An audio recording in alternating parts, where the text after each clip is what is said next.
guys, Ashley from Ash Cash Budget here, bringing you to a question that one of you guys asked of me. Wandering Dreamer 555 had asked me any tips on how to not buy clothing and crafty stuff. I struggle so bad with these. I seem to have let cutting down in all other categories. I can even do clothing and crafts for a while, then break down and splurge worse. So clothing is kind of not a huge problem for me just because I've never been big on going and shopping. But I do know clothing is important. And of course, when I have the money, I put $10 per paycheck into my cash envelope, and that equates to up to $20 a month, sometimes nothing a month. Now, that is definitely not a budget that works for everybody.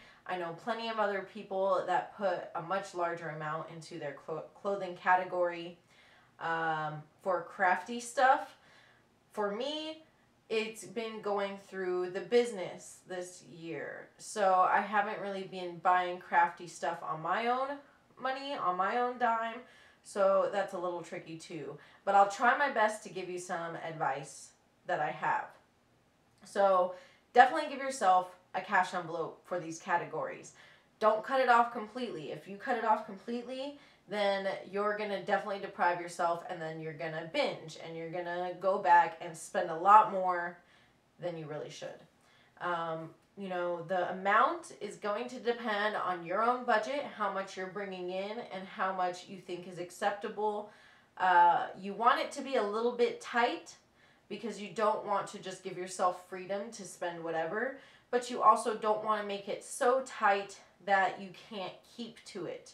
So you might want to start out, a little bit more lenient, start slowly with little small steps. Give yourself a certain amount per paycheck per month. You could also make this maybe not a cash envelope, but a sinking fund so that you contribute a certain amount every month, every paycheck. But maybe you save up for something big. Maybe there's a bigger purchase, or maybe you want to go splurge on a bigger clothing item, or maybe you want to splurge on investing into a new medium for your crafts. Just like with the hand stamping stuff that I know that you like to do, that you've just started and that I have dabbled in. It is expensive to get all this stuff to start it up. So, but that's another tip. For crafty stuff, if you don't really have, that much money in your sinking fund or in your cash envelopes, or you're kind of restricting yourself a little bit for the month, maybe it's not the time to start a new medium. As a crafty person, we always want to start, we want to try this medium, that medium, we want to do, needlepoint, painting, hand stamping. We're always looking for different things to do. I definitely know that's true. But it's definitely expensive to get all the beginning items to start some of the new mediums that you might want to do, because you'll need to get a set of paints or a set of brushes. You'll need to get the hand stamping items, or maybe you need to get a bunch of thread and some needles for the needlepoint. And so it's definitely an investment, and that is something that you'll want to save up for inside of your sinking fund / cash envelope. And let's see. So as part of that, you'll want to use up some of your older stuff. Maybe go back to a medium that you don't do currently but used to do and still have it in your stash. I know you mentioned that that you have used some of your stash items. You're trying to shop your stash a bit, and that's good as well. Look back at some of your old mediums, maybe pick it back up again. If you don't want to paint or something for a while, or you don't want to stamp for a while, pick up something else. Maybe pick up your needlepoint, or pick up, use what you have inside of your studio. That's easier said than done sometimes, because maybe it doesn't really strike your fancy, or maybe you do not get any inspiration from those items at the moment. But as crafty people, we always have a huge arsenal of stuff. I'm sure that we kind of hoard. So definitely search through your stuff. Maybe organize your stuff so that you might stumble upon, I find if you're organizing, you might stumble upon something and have an idea of something to make. That definitely happens a lot. But definitely make yourself a budget for your crafts and, you know, stick to it, but you can also save up money for the other things. Just, I would do not deprive yourself. Same thing kind of goes for clothing. Like I said, I personally don't do too much shopping, so it's very rare. And for the bigger things, I kind of have been saving up for it. You know, I've only been doing this for a year. But sometimes I don't put any money towards it just because that doesn't work out with my budget. For other people, they put definitely $500 to $100, $50 to $100 per month towards clothing because they like to go shopping, and maybe do that. But don't give yourself like $500 in a month if it doesn't work with how much money you have or your budget in a general sense.